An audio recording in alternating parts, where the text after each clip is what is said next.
ন্যায্য অধিকার আদায়ের সংগ্রামে 1896 সালের এই দিনে যুক্তরাষ্ট্রের শিকাগো শহরে দৈনিক 8 ঘন্টা কাজের দাবিতে আন্দোলনরত শ্রমিকদের উপর পুলিশ গুলি চালালে অনেক শ্রমিক হতাহত হন।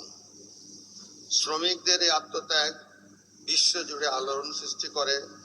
সূচিত হয় শ্রমজীবী মেহনতি মানুষের মর্যাদা ও ন্যায্য অধিকার প্রতিষ্ঠার নব অধ্যায়। আমি সেই আত্মত্যাগ কৃতজ্ঞতার সাথে স্মরণ করি ও তাদের অমর স্মৃতির প্রতি শ্রদ্ধা জানাই। আরো শ্রদ্ধা নিবেদন করি আমাদের মহান স্বাধীনতা সংগ্রাম, বিভিন্ন সময়ে শ্রমিক অধিকার আন্দোলন ও সম্প্রতি জুলাই গণ অভ্যুত্থানে নির্যাতিত আহত শহীদ শ্রমিক ভাই বোনদের।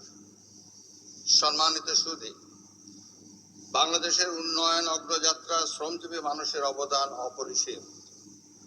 শ্রমিকরাই হলো দেশের উন্নয়নের মূল কারিগর।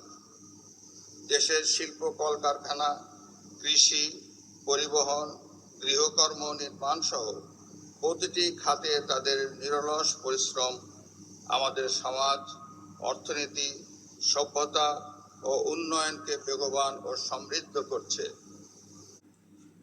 প্রিয় ভাই ও বোনেরা, আজকের এই তাৎপর্যপূর্ণ দিবসে শ্রদ্ধার সঙ্গে স্মরণ করি বীর উত্তম শহীদ রাষ্ট্রপতি জিয়াউর রহমানের শ্রমজীবী মানুষের প্রতি মমত্ববোধের কথা।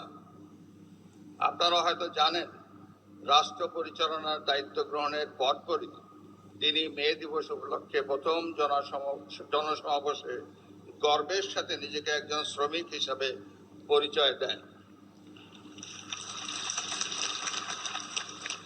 তার প্রবর্তিত ত্রিপক্ষীয় শ্রম নীতি ও সংস্কার শ্রম কল্যাণের ভিত্তিকেই শক্তিশালী করেছে। 1976 সালে তিনি প্রতিষ্ঠা করেন মিনিস্ট্রি অফ ম্যান পাওয়ার। এ সময় তিনি মধ্যপ্রাচ্য সহ 33টি দেশের বাংলাদেশি শ্রমিক প্রেরণের ব্যবস্থা করেছিলেন।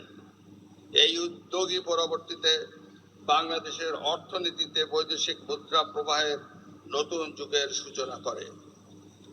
আজ যে রেমিটেন্স বাংলাদেশের অর্থনীতির প্রাণশক্তি, তার ভিত্তি স্থাপন করেছিলেন শহীদ প্রেসিডেন্ট জিয়াউর রহমান।